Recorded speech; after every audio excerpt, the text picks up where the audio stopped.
Mr Speaker, every MP would acknowledge the extent of damage caused in Christchurch as a result of the earthquake to families and communities. I think it's right that members opposite have talked about the huge challenge of rebuilding the city, but more importantly, the lives of people who have absolutely been shaken as a result of that experience. I, Mr Speaker, want to ensure that some of the other issues affecting families aren't masked by this particular debate. I want to know, more importantly, what the government is going to do about the increasing pressure on every household in New Zealand, including those in Christchurch, with the increased costs that they're facing. Increased costs generally, increased costs as a result of GST hikes that will happen on October 1, and more importantly, to middle-income earners and low-income earners, the increased costs as a result of GST. Mr Speaker, 73% of the Hauraki Waikato electorate earn $40,000. They will see little or no benefit from National and the Māori Party's tax cuts.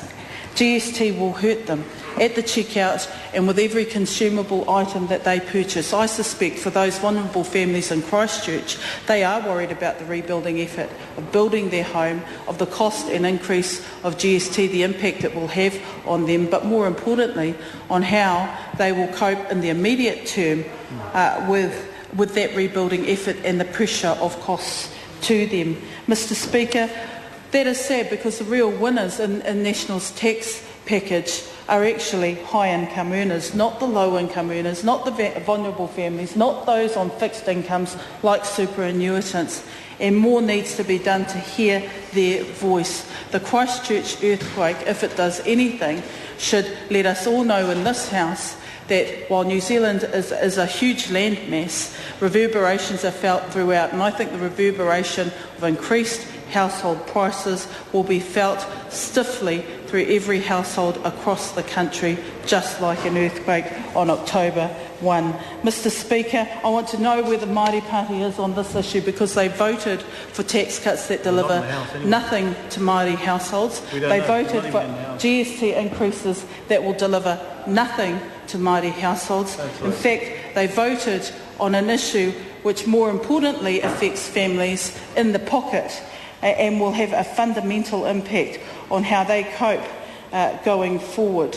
Mr Speaker, there are a number of areas where we have seen costs increase generally since National have become government, and the indications are that those cost increases will continue. Rents, for example, have increased by 9.5%.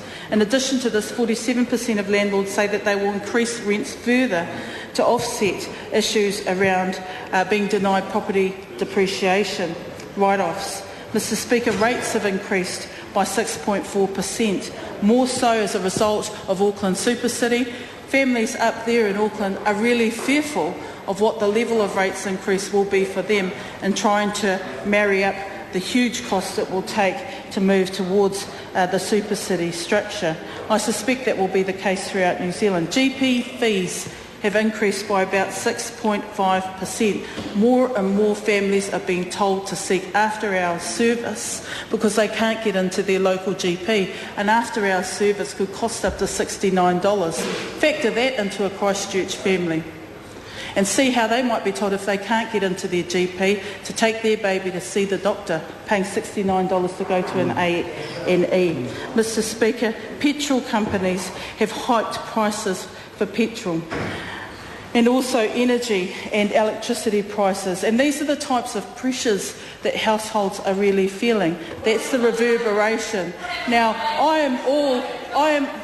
am all for supporting the rebuilding effort that is going into Christchurch, but it should not and cannot mask the real effect that families, low income and middle income, will feel on October 1 because of tax cuts that deliver to the high income earners, not poor income, low income earners, GST hikes that will affect every low income and vulnerable family. Mr Speaker, more needs to be done on that front, and let's look at the issue finally, Mr Speaker, I think what the government needs to do is show what its plan for growth is. It cannot isolate its effort to Christchurch.